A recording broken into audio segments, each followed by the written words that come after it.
How's everyone doing today? Just want to stop by and give you a little bit of polarity practice to look at over this long weekend. And here we go. Just want to point out this on the top left corner. These are what we're going to want to look at when we're finding the difference in electronegativity values for the elements in my compound. So essentially, when we're determining the polarity of a bond and then of a molecule, we're looking at the differences in electronegativity values. And these are all found on the periodic table. This isn't anything you're going to have to memorize. So just know where to find each one of our elements on the periodic table and you should be good to go. I want to start with an easy compound and we'll kind of work our way up from there. So we've got methane CH4. We know that methane is a carbon attached to 4 hydrogens surrounding it with a tetrahedral configuration. 4 bonding pairs, 0 lone pairs. We're good to go here. Now, when we want to find the polarity of a bond, all we have to look at is the attachment of 2 atoms, 2 elements. And because I see that I have a carbon attached to a hydrogen 4 times in this molecule, all I have to do is find the difference in electronegativities for one of them, and it's going to be the same throughout. So we'll just do a carbon to hydrogen. And let's look at our electronegativities on our periodic table. Carbon has an electronegativity of 2.5. And hydrogen has an electronegativity of 2.1. If you take the difference, that difference comes out to 0.4. So looking at 0.4, does that fall between 0 and 0.4? Well, it does. So what that tells me is that this is a nonpolar bond, nonpolar covalent bond. So we've got no polarity in this bond, no polarity in this bond or this one, and lastly, not this one either. So what that tells me then is this entire molecule is a nonpolar molecule. All right, everything is evenly spaced. All the electrons are evenly spaced throughout this molecule, so it is nonpolar. Awesome. Now we'll move on to another example. Let's do H2O, water. We've seen this throughout the unit a lot, and now we're going to be able to determine the polarity of H2O. H2O has a bent shape. It has 2 sets of lone pairs and 2 bonding pairs.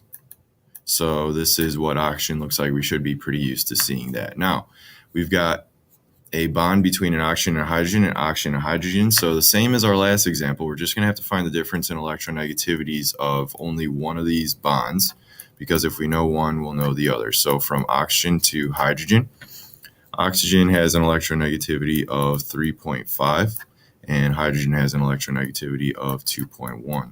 If I find the difference between those two, the difference is 1.4. So 1.4 is certainly greater than 0.4. So this is actually going to be a polar covalent bond. So now I know that the electrons are more concentrated towards one end of this bond. And since my electronegativity for oxygen is greater than hydrogen, I know that more of the electrons are going to be located on this end of the bond between hydrogen and oxygen. So I'll just draw an arrow showing us that the electrons are more focusing on being around this area. And if I know that they're being around this area on this bond, then they're also going to be more concentrated over here with this bond, telling me that there is a clear pole of electron concentration where less of my electrons are going to be concentrated here and more of them are going to be concentrated near this oxygen. So we do have a polar molecule. Okay, so it's important to know that we have more electrons located near my oxygen. This is going to be an area where electrons are going to want to bond to form more compounds and things like that in nature. All right, cool. One more example for you guys and girls, and we'll get on out of here. So CO2, carbon dioxide. This is another one we've seen a lot. Carbon to an oxygen with a double bond, and each oxygen will have 2 lone pairs.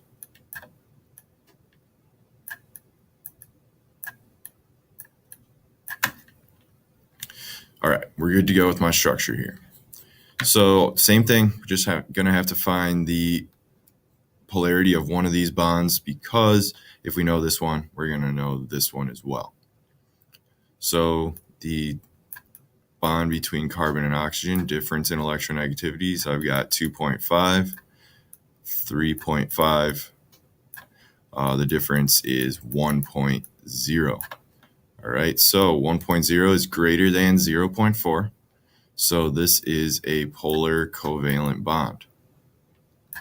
The polarity, the higher concentration of electrons are going to be located more near each end of the oxygen. But if you look, the difference in electronegativity between this carbon and oxygen is 1.0, focusing more on the end of the oxygen. And the same thing goes on this one. So the pull for electrons is equal on this side of the molecule to this side of the molecule. The same exact pull is occurring towards each side. So both of these pulls cancel each other out, making this a nonpolar molecule.